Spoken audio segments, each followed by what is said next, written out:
Olá, um ótimo dia para todos vocês. Que Deus os abençoe e os guarde.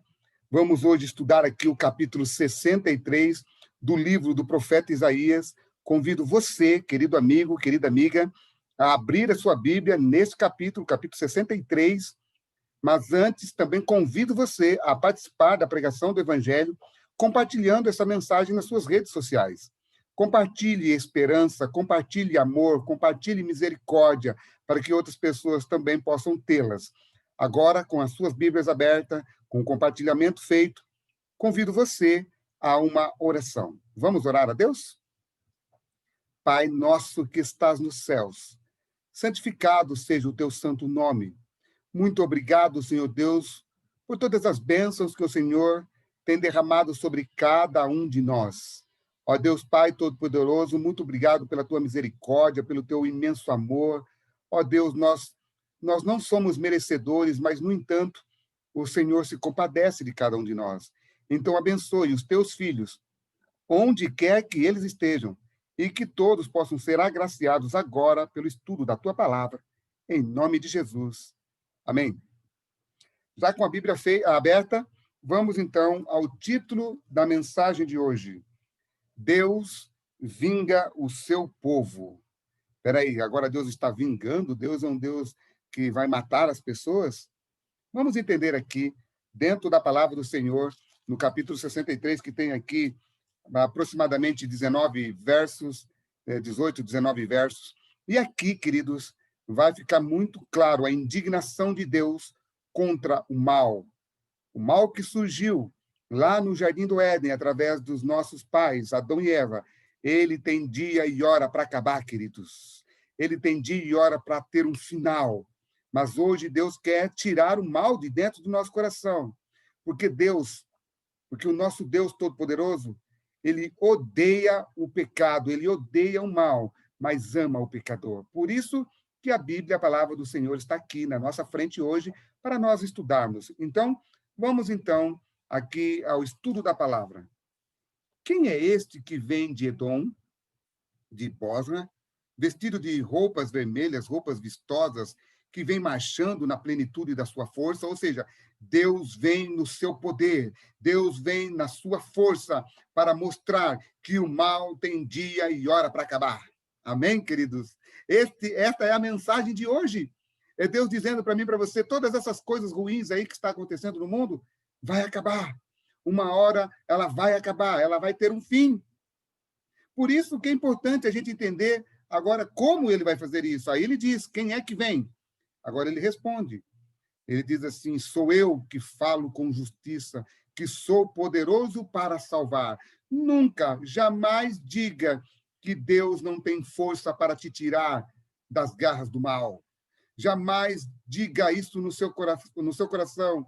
Ah, eu sou fraco demais para tomar uma decisão ao lado de Jesus. Eu tenho medo de cair, eu tenho medo de errar, por isso que eu me ausento. Querido, Deus está dizendo que isso não é desculpa. Deus está dizendo que se você se ampara nessa desculpa, ele está dizendo para você, você não crê em Deus. Se você está tardando em tomar decisões ao lado de Jesus, se você está demorando, ele está dizendo, eu tenho poder para te salvar. Eu posso te salvar. Sabe por quê? Porque olha só o que eu vou fazer com o mal. Observe o que ele diz agora. Ele vai dizer agora sobre as suas roupas manchadas de sangue. Ele vai falar sobre isso no versículo 2, e essas roupas vermelhadas aqui, ele vai falar como se tivesse, como um homem que está pisando o lagar. Lagar aqui, que significa que era um local onde eles traziam as uvas, e ali eles pisavam, e as roupas de quem pisavam essas uvas ficavam manchadas de vermelho, porque as uvas soltavam seus caldos vermelhos ali.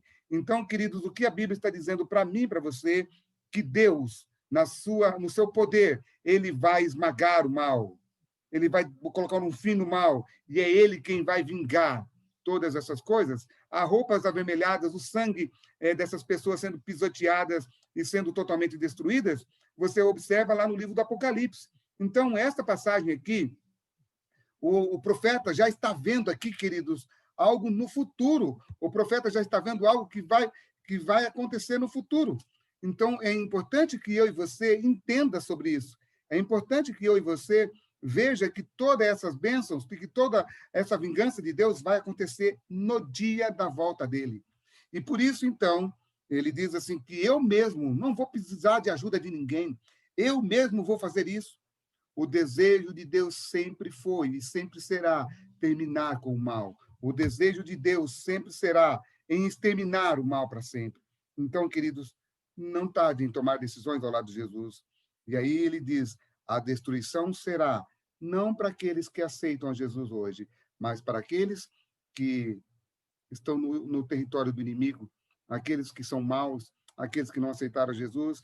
E agora, queridos, ele vai começar, então, aqui, fazer a sua petição. A sua petição vai ser agora colocada em primeiro lugar. No Antigo Testamento, você sempre vai ver isso. Primeiro há o louvor, primeiro há ações de graça, antes da petição e o arrependimento. Louvor, ações de graças e depois o arrependimento, para que Deus possa, então, aceitar a sua petição.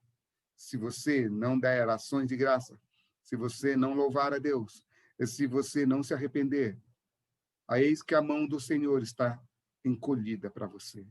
Eis que o poder do Senhor não está disponível para você. Então, antes de você pedir, porque a gente só sabe pedir, antes de você pedir, saiba que Deus está dizendo para você que você primeiro tem que vir a Ele com ações de graça, com louvor, porque Ele tudo já tem feito por você, e se arrependa dos seus pecados, para que Ele possa, então, dar aquilo que você está pedindo. Então, a partir do versículo 7, ele vai começar, então, celebrai as minhas misericórdias, celebrai a misericórdia de Deus, celebrai os atos de Deus, celebrai o amor de Deus. Quando nós nos reunimos para louvar a Deus, nós estamos nos reunindo para celebrar os atos que Deus já tem feito na nossa vida. Talvez você esteja pensando, mas mensageiro, o pregador, vem cá, que atos são esses que Deus tem feito na minha vida que eu não vejo nada? Porque Deus amou o mundo de tal maneira que deu o seu Filho unigênito para que todo aquele que nele crê não pereça, mas tenha vida eterna. Você quer um ato maior que esse? Você quer uma demonstração maior que esta? Teria você coragem de dar o seu filho para morrer por um traficante, para morrer por uma prostituta, para morrer por bandidos? Deus deu o seu filho para resgatar estes. Deus deu o seu filho para resgatar você.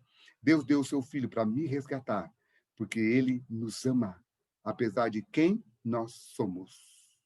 Por isso que aqui, antes da petição, dele pedir alguma coisa, ele vai, então, começar o louvor de gratidão a Deus no versículo 8.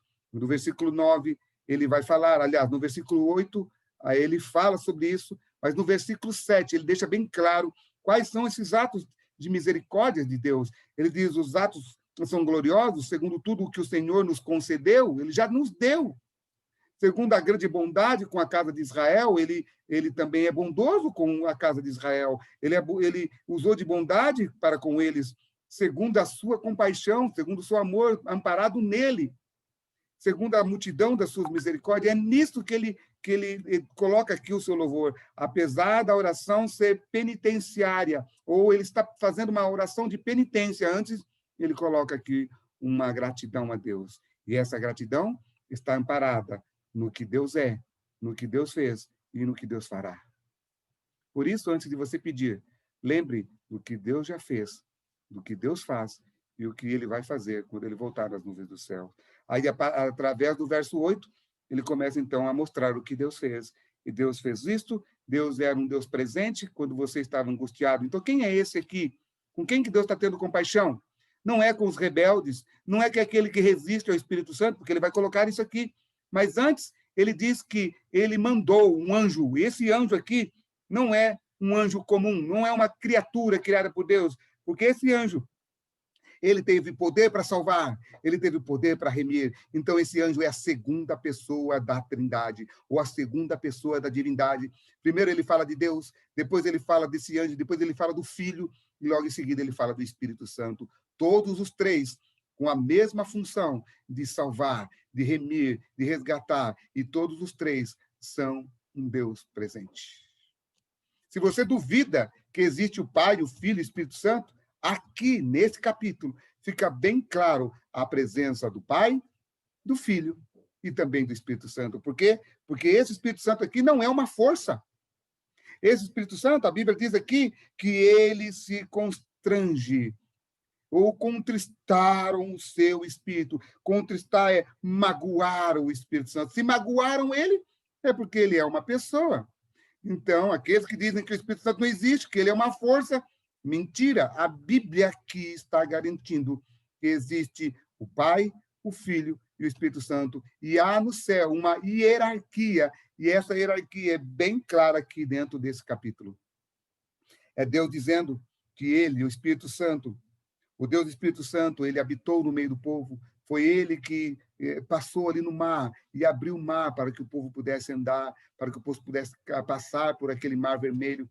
É ele que estava resgatando o povo, é ele que estava no meio do povo, através daquele que os guiava. Quem é?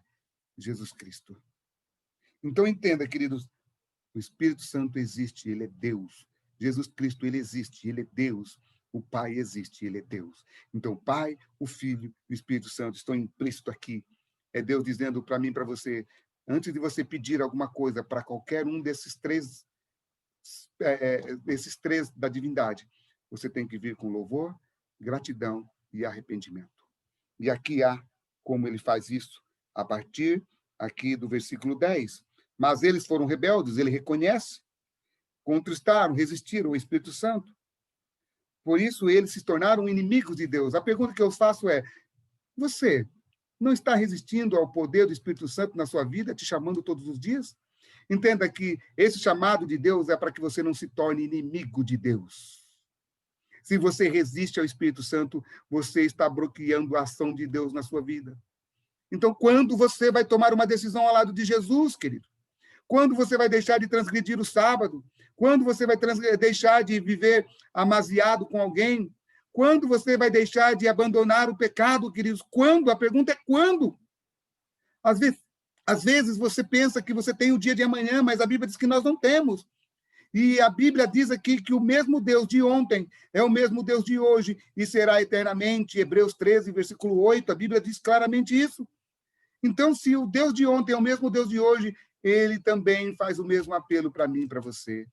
Antes da petição, antes de você pedir coisas para Deus, venha a ele com ações de graça, venha a ele com louvor e arrependimento. E aí a sua oração será atendida. Que Deus abençoe cada um de vocês. Eu não vou ler o verso 15 em diante, porque o verso 15 até o versículo 12 do capítulo 64 já faz parte do capítulo 64 que vamos ler amanhã. Por isso, não perca o estudo de amanhã. Que Deus abençoe você e sua família e que você tenha um ótimo dia na presença do Todo-Poderoso. E não se esqueça, entrega o teu caminho ao Senhor. Confia nele, por favor, e ele tudo fará por você. Amém.